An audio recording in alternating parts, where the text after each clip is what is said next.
네, 하나님께서는 이사야 선지자를 통해서 계속해서 이 바벨론 제국의 저 요란스러운 우상들이 얼마나 헛된 것인가를 계속 증명하고 계십니다. 또한 창조주이시며 주권자이신 이 하나님 자신을 똑똑하게 계시하시기 시작합니다.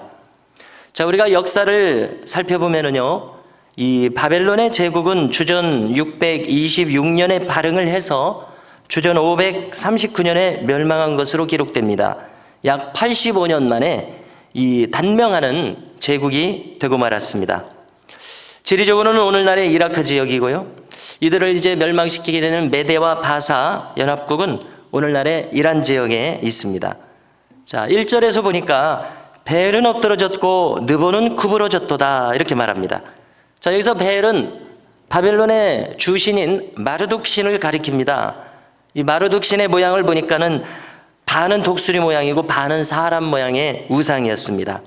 그를 부를 때는 벨이라고 불렀는데요, 우리가 가나안의 토착신 중에 바알신이 있지 않습니까? 발음 비슷한데 바로 주님이라는 뜻을 가진 그 신을 부르는 명칭입니다.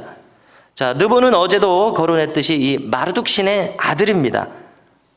바벨론 제국의 왕들 중에서 나부폴라살이나 그의 아들 느부갓네살의 이름 속에 이 느보라는 말이 들어있는 것을 확인하게 되는데요, 왕 이름에 느보를 넣어서 이 느보라는 우상을 높이고 있습니다.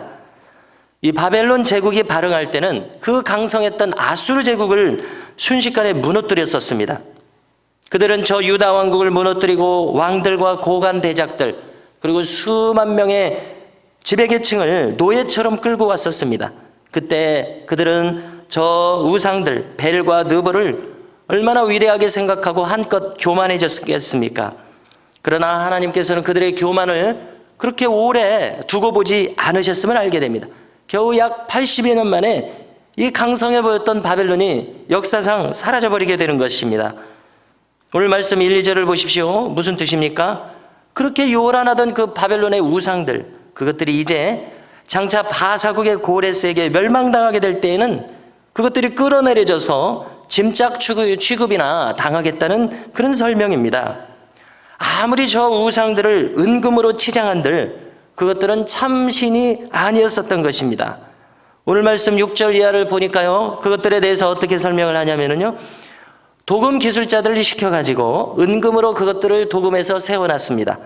아무리 그것들을 세워놔봤자 저 우상들은 살아있지 않은 우상들이기 때문에, 살아있지 않기 때문에 움직이지도 못합니다. 그리고 저 우상들에게 아무리 기도해 봤던들 저 우상들은 아무런 응답도 하지 못한다고 기록합니다. 고통 중에 저 우상을 섬기는 자들이 아무리 구원을 호소해도 이 우상들은 자기를 찾는 자들을 도무지 구원해낼 수 없는 그런 약해 빠진 우상들이었던 것입니다. 왜 그렇습니까? 그들은 참 신이 아니고 죽어 있었기 때문입니다. 거짓 신이기 때문에 그렇습니다. 그렇지만 성도 여러분, 오늘 말씀 3절 이하를 함께 살펴보실 때에 하나님은 그렇지 않으십니다. 하나님은 이스라엘을 지으신 창조주시라고 자신에 대해서 거듭 말씀하십니다.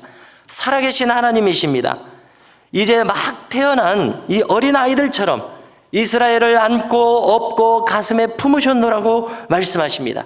저 이스라엘을 태어나게 하셔서 요람부터 노년의 백발이 될 때까지 너희를 내가 품고 품었노라 이렇게 말씀하십니다. 여러분, 이것은 무슨 뜻입니까? 이스라엘 백성들이 태어나서 죽을 때까지, 이 나의 백성들을 죽을 때까지 책임지시겠다는 말씀을 하신 것입니다. 성도 여러분, 우리는 때때로 영원의 관점에서 볼 때는 이 지상의 삶이 너무나 짧지만, 또 우리들이 지상의 삶을 하루하루 살아가노라면 이 장구하고 장구한 이 지상의 삶 속에서 우리는 때때로 두려울 때가 있습니다. 불안정한 우리의 삶 속에서 우리는 때때로 무서워질 때가 있습니다. 그러나 조금 전에 오늘 말씀 3, 4절에서 이사야 선지자를 통해서 말씀하시고 계시는 것처럼 하나님께서는 요람에서 백발이 될 때까지 우리를 품에 안고 계심을 우리는 믿어야 하겠습니다. 우리를 책임져 주신다는 말씀 아닙니까? 여러분, 어찌 아니겠습니까? 하나님께서는 우리를 친히 지으시고 낳으셨습니다. 우리로 아들이신 예수님을 믿게 하셔서 당신의 자녀로 삼으셨습니다. 그러니 어찌 하나님께서 우리를 내버려 두시겠습니까? 우리를 주님 앞으로 부르실 때까지 우리를 책임져 주심을 우리는 이 말씀을 통해서 확실하게 믿어야 하겠습니다. 과연 우리의 지나간 인생길을 뒤돌아보십시오. 정녕 하나님께서는 크신 은혜로 시시때때로 우리를 감싸 안으시고 오늘까지 지켜주신 것을 우리가 추억할 수 있습니다. 뿐만 아니라 앞으로 장차 올 날들도 하나님께서는 우리를 지켜주십니다. 가장 좋은 길로 인도하여 주실 것을 우리는 믿어야 되겠습니다. 뿐만 아닙니다. 하나님께서는 우리를 하나님의 축복의 통로로 귀하게 사용하실 계획을 언제나 가지고 계십니다. 우리 주변에 우리와 함께 부딪히는 수많은 분들에게 큰 사랑과 은혜를 베풀면서 서로 아끼면서 살아가시도록 하나님께서는 우리의 삶을 축복할 것을 우리는 믿어야 되겠습니다. 하나님께서는 정녕 우리의 온 삶을 주 안에서 복된 삶으로 이끌고 가실 이런 놀라운 계획을 가지고 계심을 우리는 확실히 알아야 하는 것입니다. 그리고 마침내 우리를 하나님 앞으로 부르실 때에 정녕 하나님께서는 우리를 반가이 맞으실 것입니다.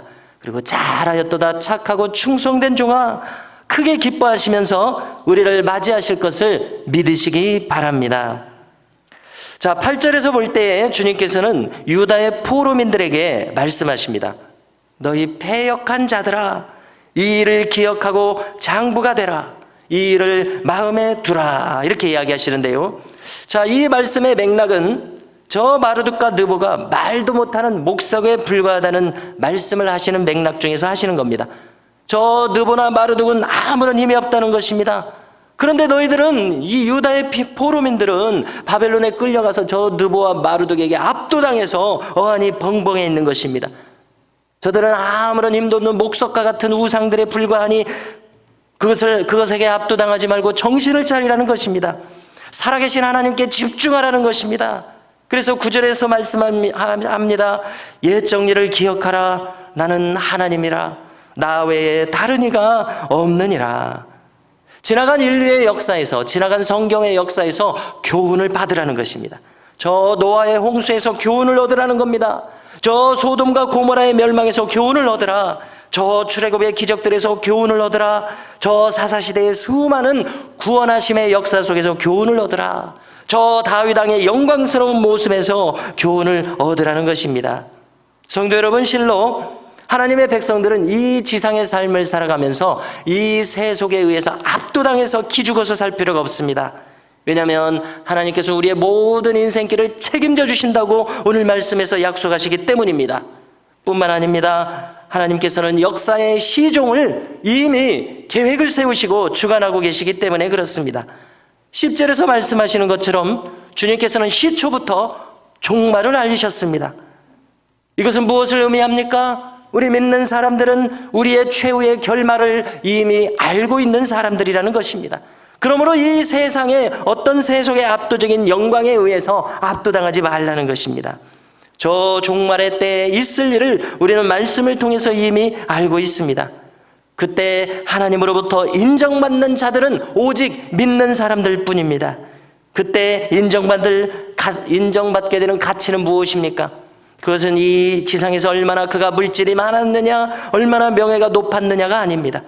그것으로 따지는 것이 아닙니다. 우리의 내면적인 가치로 인정을 받습니다. 다시 말해서 우리의 내면적인 가치가 영원한 것으로 가득 차 있느냐에 의해서 인정을 받게 되는 것입니다. 한마디로 누가 더 많은 성령의 열매를 맺었느냐, 많이 남긴 자는 많이 남긴 대로 칭찬을 받을 텐데 5달란트 받은 자가 5달란트를 남겨서 칭찬을 받은 것처럼 누가 하나님 나라를 위하여 추구하며 살았느냐, 누가 성령의 열매를 충실하게 맺었느냐, 누가 착하고 충성된 종으로 일평생 살았느냐, 누가 하늘의 보화를 많이 쌓았느냐로 결정된다는 사실을 우리는 잊어서는 안 됩니다. 성도 여러분, 한마디로 하나님 앞에서 인정받는 가치는 무엇입니까? 누가 더 예수님의 마음으로 살았느냐, 이것이 중요합니다. 물질이나 그 밖에 다른 모든 것들은 인간의 계산 방식이 아니라 그것을 어떻게 축복의 통로로 사용하였느냐, 그것이 중요한 것을 우리는 밝히 알아야 합니다. 오늘 이 아침에 성도 여러분, 저는 고린도전서 2장 16절의 말씀을 읽어드리고자 합니다. 우리가 그리스도의 마음을 가졌느니라. 사도 바울의 말씀입니다. 우리가 그리스도의 마음을 가졌느니라. 이 말 속에 사도 바울의 신앙의 핵심이 들어있음을 알 수가 있습니다. 우리는 오늘도 이 지상에서 살아가시면서 오직 그리스도와 연합함으로 말미암아 그리스도의 마음을 가지고 살아가실 수 있기를 주님의 이름으로 축원합니다.